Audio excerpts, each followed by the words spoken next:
سب سے پہلا گھر جو لوگوں کی عبادت کرنے کے لیے مقرر کیا گیا تھا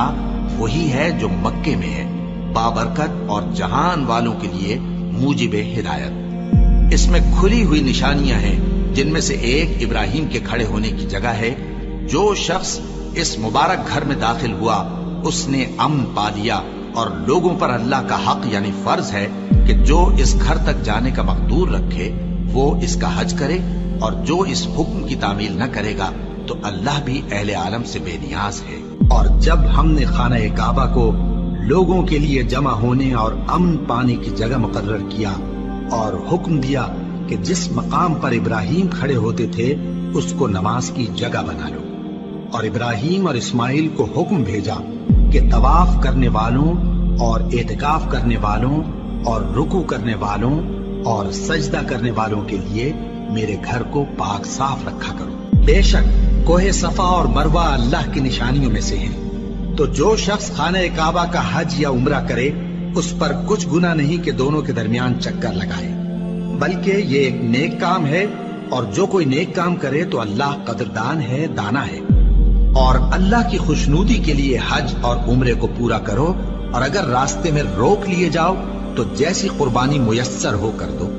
اور جب تک قربانی اپنے مقام پر نہ پہنچ جائے سر نہ منڈاؤ۔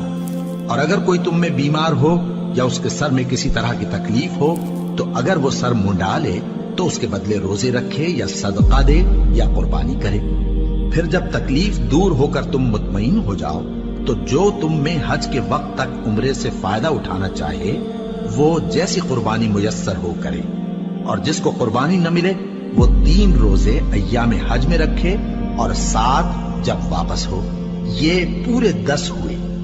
یہ حکم اس شخص کے لیے ہے جس کے اہل و عیال مکے میں نہ رہتے ہوں،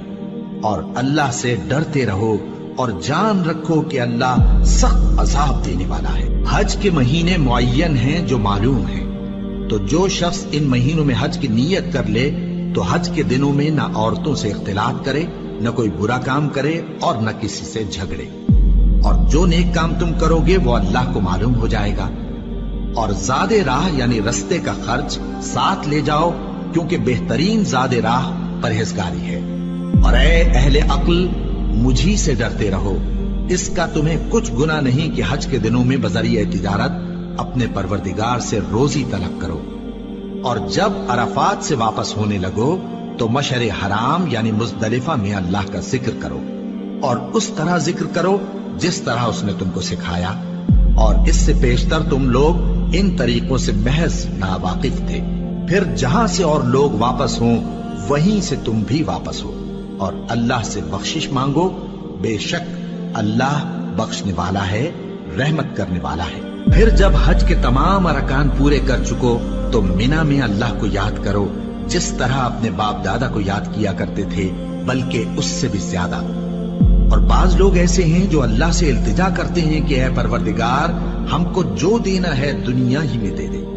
اور ایسے لوگوں کا آخرت میں کچھ حصہ نہیں۔ اور بعض ایسے ہیں کہ دعا کرتے ہیں کہ پروردگار ہم کو دنیا میں بھی نعمت عطا فرما اور آخرت میں بھی نعمت بخشیو اور دوزخ کے عذاب سے محفوظ رکھیو۔ یہی لوگ ہیں جن کے لیے ان کے کاموں کا حصہ یعنی اجر نیک تیار ہے، اور اللہ جلد حساب لینے والا ہے۔